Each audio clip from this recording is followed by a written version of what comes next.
Halo, Assalamualaikum warahmatullahi wabarakatuh. Perkenalkan, nama saya Nabila dari kelas 2A dengan NIM 24101253200007. Saya dari program studi PGSD atau Pendidikan Guru Sekolah Dasar, Fakultas Keguruan dan Ilmu Pendidikan dari Universitas Lambung Mangkurat.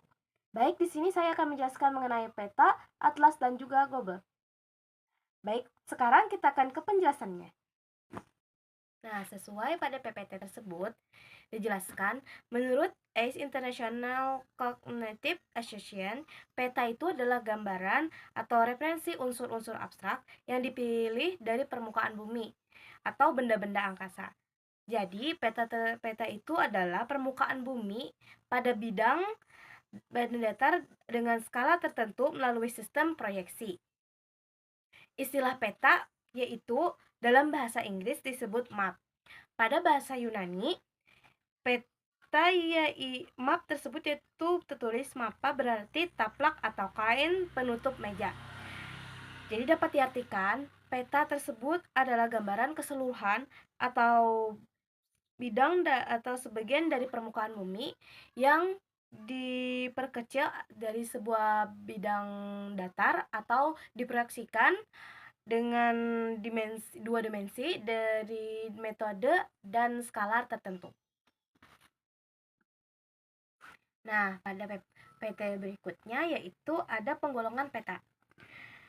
Pada penggolongan peta di sini ada 3 macam, yaitu peta berdasarkan isi, berdasarkan skala, dan berdasarkan tujuannya. Peta umum di sini yaitu peta yang berisikan atau menggambarkan permukaan bumi secara umum yang terdiri dari sungai, gunung, danau, dan lain-lain. Selanjutnya tuh peta tematik. Peta yang terdiri dari satu atau beberapa tema dengan informasi dalam dan detail. Dan selanjutnya yaitu yang terakhir, yaitu jenis peta berdasarkan skala.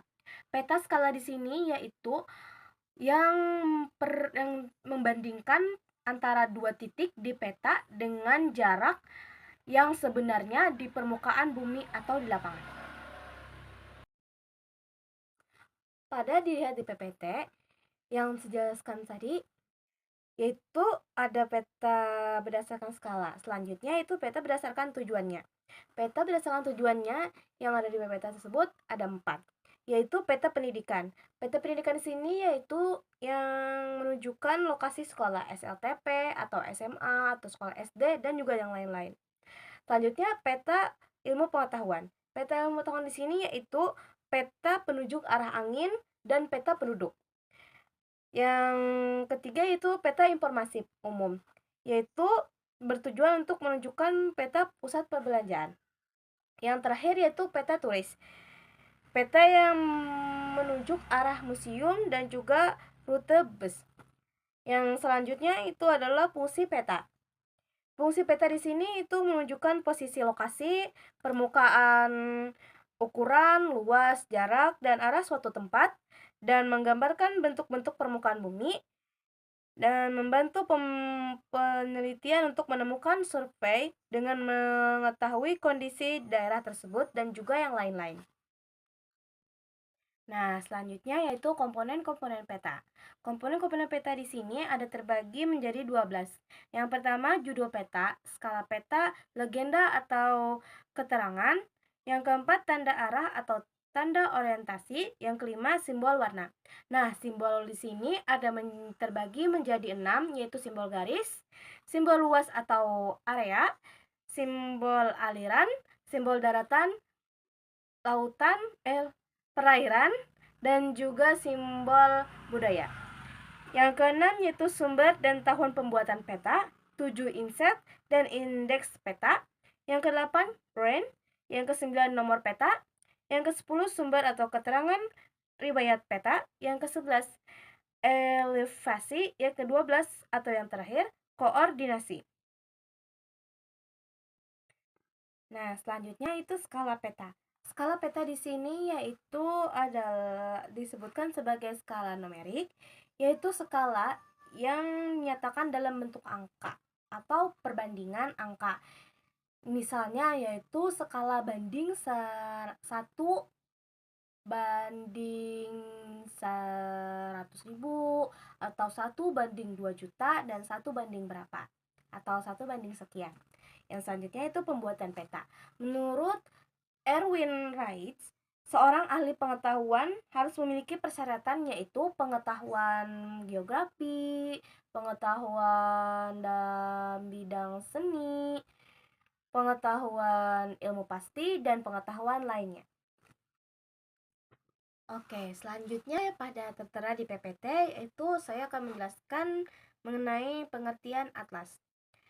Atlas di sini yaitu kumpulan peta yang disusun secara sistematis dalam bentuk buku atau format digital lainnya yang menyajikan informasi geografis tentang berbagai wilayah atau wilayah di dunia. Atlas biasanya mencakup peta dunia, benua, dan wilayah-wilayah tertentu. Atlas dapat digunakan pada keperluan seperti pendidikan, penelitian, dan juga lain-lain. Atlas menyatakan peta tematik yang berfokus pada topik seperti populasi, ekonomi, lingkungan, dan lain-lain.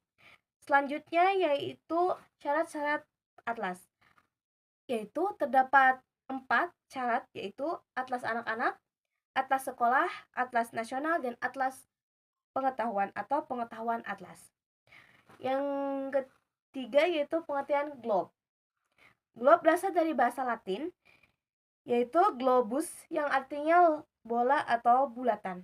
Globe diciptakan oleh Anna Semender pada abad ke-6 Masehi. Yang globe yang terkenal yaitu globe Louis ke-17 dan globe buatan Martin Behaim pada tahun 1492. Globe digambarkan pada sebuah bola sehingga bentuknya itu menyerupai bumi yang dapat berputar atau dapat terlihat dari berbagai sisi. Karena globe itu adalah dibentuk dalam 3 dimensi atau bisa berdiri gitu atau bisa dibawa kemana-mana. Nah, selanjutnya yaitu saya akan menjelaskan mengenai fungsi dan manfaat globe. Yang pertama yaitu untuk mengetahui proses terjadinya gerhana, baik gerhana matahari ataupun gerhana bulan. Yang kedua untuk mengetahui proses perubahan iklim, untuk mengetahui pembagian iklim bumi dengan berdasarkan garis lintangnya, dan untuk mengetahui pembagian waktu di bumi dengan garis bujurnya, dan lain-lain sebagainya. Yang selanjutnya itu kelebihan globe.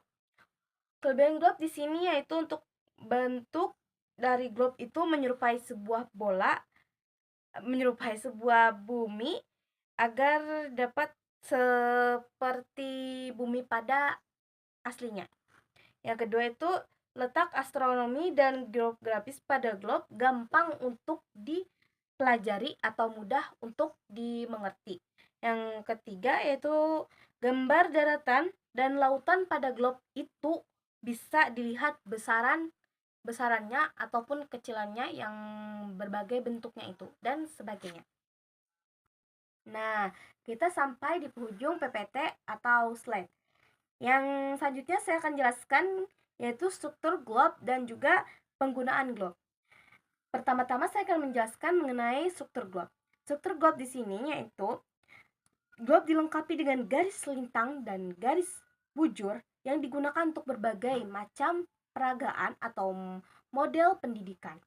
Dan juga terdapat garis ekuator yang membagi bumi menjadi 2 bagian yaitu utara dan juga selatan.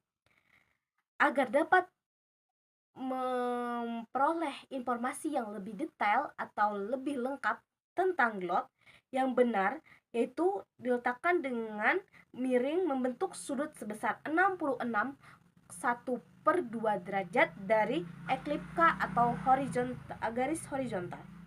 Yang selanjutnya itu penggunaan globe.